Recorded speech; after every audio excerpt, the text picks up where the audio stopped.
Boom boom boom boom boom boom boom boom boom boom boom boom boom. Okay, let's take a deep dive into a world that feels both completely handmade and somehow totally magical. Stop motion animation. Yeah, that technique where, static objects seem to just spring to life on screen. It's got such a unique corner in film history. It really does.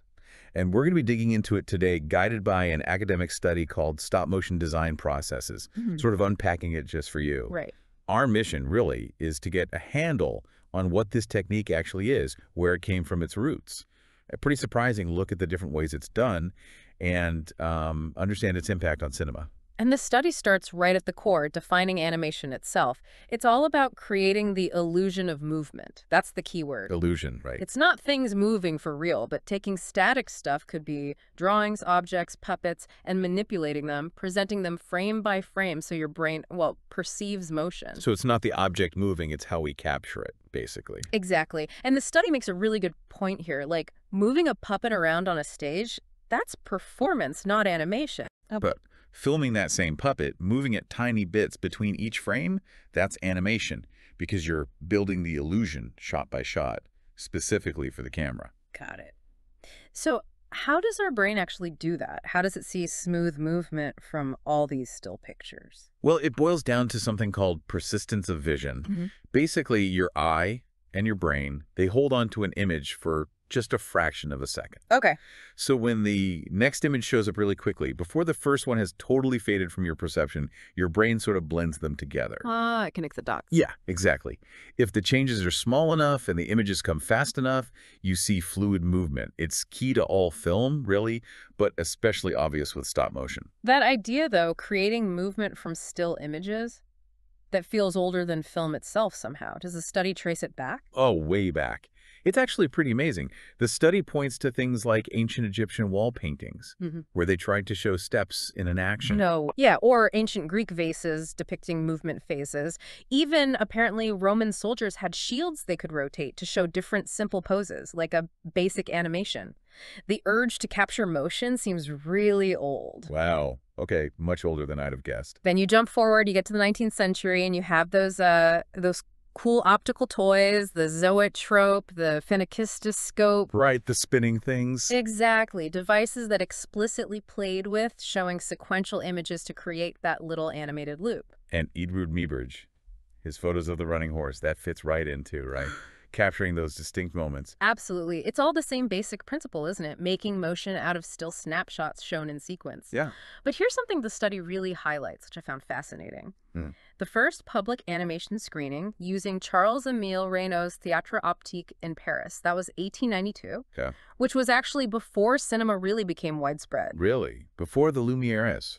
Around the same time. But the point the study makes is this desire, this drive to create moving illusions, it was bubbling up even independently of what we think of as live-action film technology. It says something about how fundamental perception is to this whole art form. That's incredible. So the idea was already captivating people.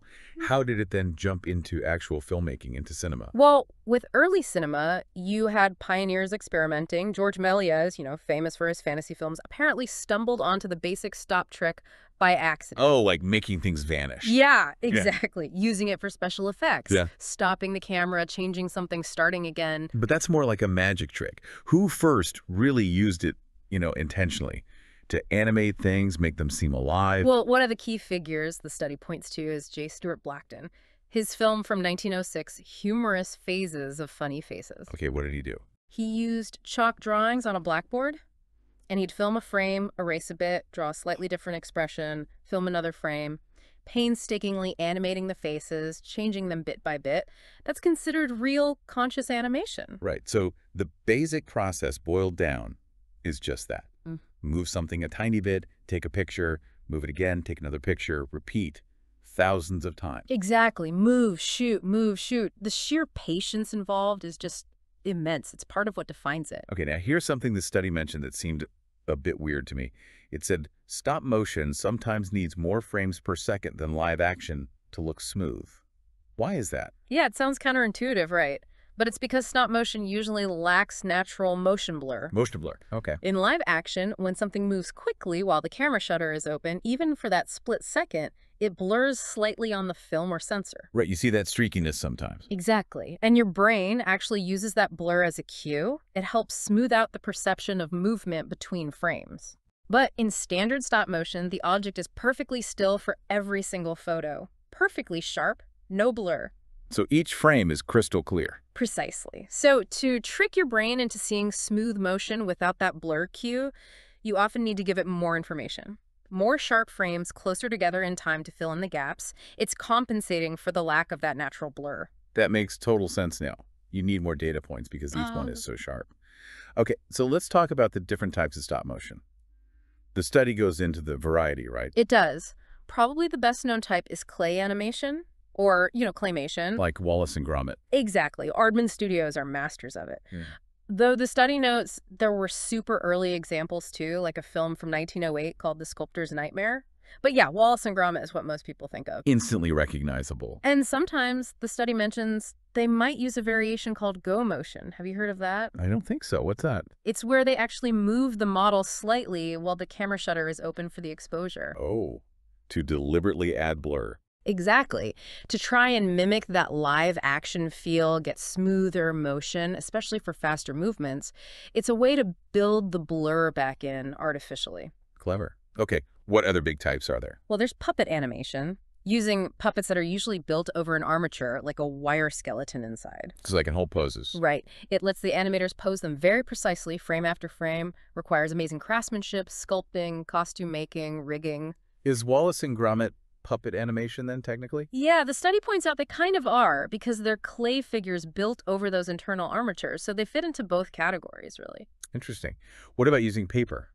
Cutouts? Yep, cutout animation, that's another major form. And the study highlights an incredible early example. Lottie Reiniger's The Adventures of Prince Ahmed. Oh, I've heard of that one. Black silhouettes. Yes, from 1926. Think about it. A full feature-length film made entirely with intricate paper cutouts back in the 20s. The level of patience. It's just staggering. That must have taken forever. An unbelievable amount of work. Monumental. The study also nods to more modern stuff like Virgil Widrich's fast film, and it briefly mentions other things too, like sand animation or painting on glass frame by frame. So the common thing here, running through all these clay puppets, paper, is you're working with physical stuff, right? Yeah. Tangible objects. Yeah.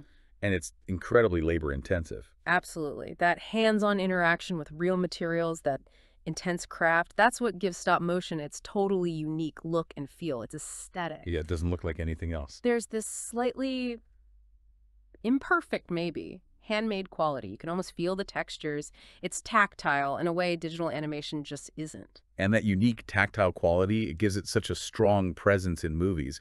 You mentioned Aardman, but Tim Burton, of course. The Nightmare Before Christmas, Corpse Bride. Huge examples. And the study actually makes a point about Nightmare Before Christmas. When it came out, apparently there was real doubt in Hollywood. Doubt. About what? Whether a full-length feature done entirely in stop motion could actually succeed commercially. Really? Wow. It feels like such a classic now. It does now, yeah. But back then it was seen as a bit of a risk.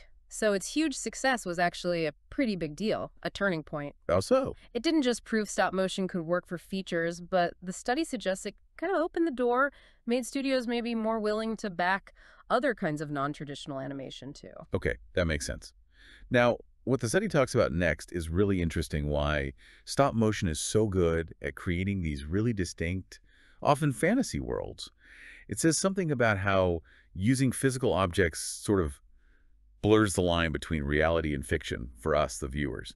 How does that work? It's a really interesting psychological thing it touches on. When you're watching, right, on some level, you're always aware that these are physical things. Yeah, you know it's a puppet or it's clay. Exactly. You see the texture, you maybe sense the weight, the way things move under gravity, you see the artifice, you know it's a constructed physical world. You know it's fake, in a way. Right. But at the same time, because the animation is convincing, because the illusion of life works, you get completely pulled into their story, into their world. You care about the characters. You buy into the fantasy. You totally surrender to it.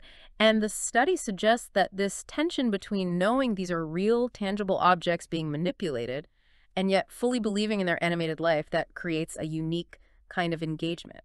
How is it different from digital? Well, with purely digital animation, there's no underlying physical reality to the characters or world. It's all pixels, which is amazing in its own right. But that stop motion connection to something tangible, even if it's artificial, makes the act of surrendering to the illusion feel different somehow. You see the strings, almost literally sometimes, yet you choose to believe. That's a really cool insight. It's not just the look, it's how that look makes you feel about the world you're watching. Precisely. It affects your relationship with it. Okay, wow. So we've kind of journeyed from these ancient attempts to show movement through optical toys to how stop motion emerged in film. Yeah, looking at the basic process, the technical stuff like frame rates and all the different forms it takes, clay, puppets, cutouts. And we landed on how that very physical, hands-on process gives it that unique tactile feel. And how that specific quality gives it such a powerful place in cinema, playing with that line between the real physical materials and the fantasy worlds they create. Right. Which brings us to a final thought for you, something to chew on from this deep dive. Thinking about that tension we just discussed. Yeah.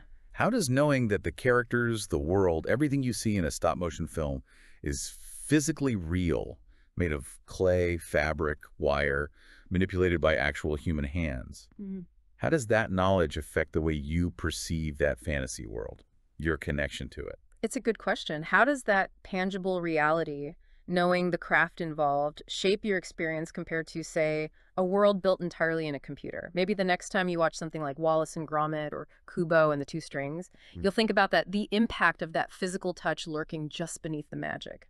Boom boom boom boom boom boom boom boom boom boom boom boom boom boom boom boom.